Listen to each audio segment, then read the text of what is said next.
What's up, guys? It's Matt with Family Tradition Farms, and today we're coming to you from the backyard Fluffy Butt Hut.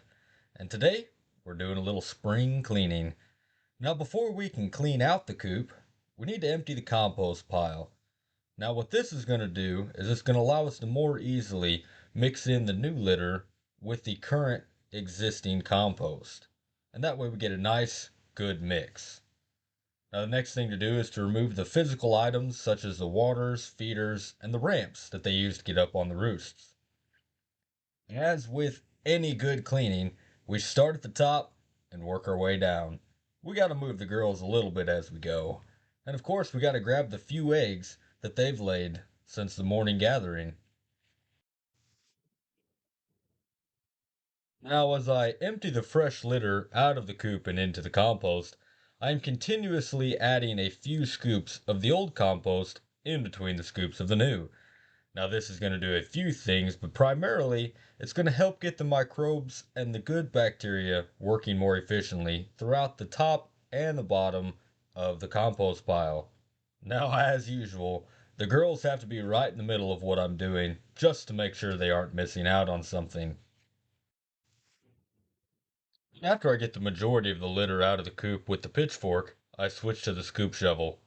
This allows me to get the finer dust and chicken litter out, as well as scraping out the corners and the edges of the doorway. After that, the coop is finally clean, and I always like to top the compost pile with old, pre-existing compost. This really helps to get the vertical integration of the microbial activity really fired up. And final thing is to throw some fresh straw back in it, and the feeders and the waterers. And we are back with Cribs Coop Edition. Come on guys, let's check out the finished product. As you can see, the girls have already started to move on in.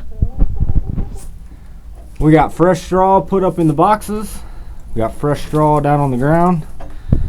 Now, these ramps back here are so that they can get up into their boxes and get onto their roosts. Now we do just use a tub for their drinking water. We change that out about every other day. It's easier.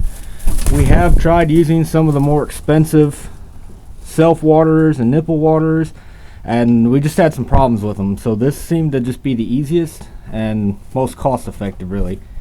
Now our feeder is a 20-gallon trash can with these handy-dandy little feeders on them. So it's essentially just a 90-degree turn down. They can stick their heads in here, peck out food, and they don't waste near as much. It's really cost effective, really helps us save money on feed.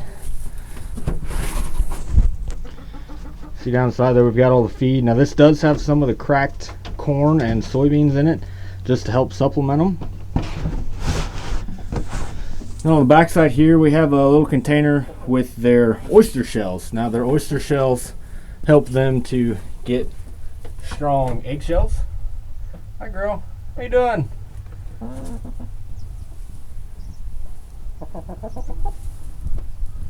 And these are the 3 eggs that were out here. I did gather first thing this morning, and within a couple hours they had laid 3 more. I got a blue one, pink one back here, and a standard brown one. So anyways guys, I appreciate you stopping in, watching me clean out the coop and get stuff ready to go. Should be good for another month or so before we have to tackle this project again. So if you guys got any comments about what you would do differently on your coop or what you liked about my coop, be sure to drop them below.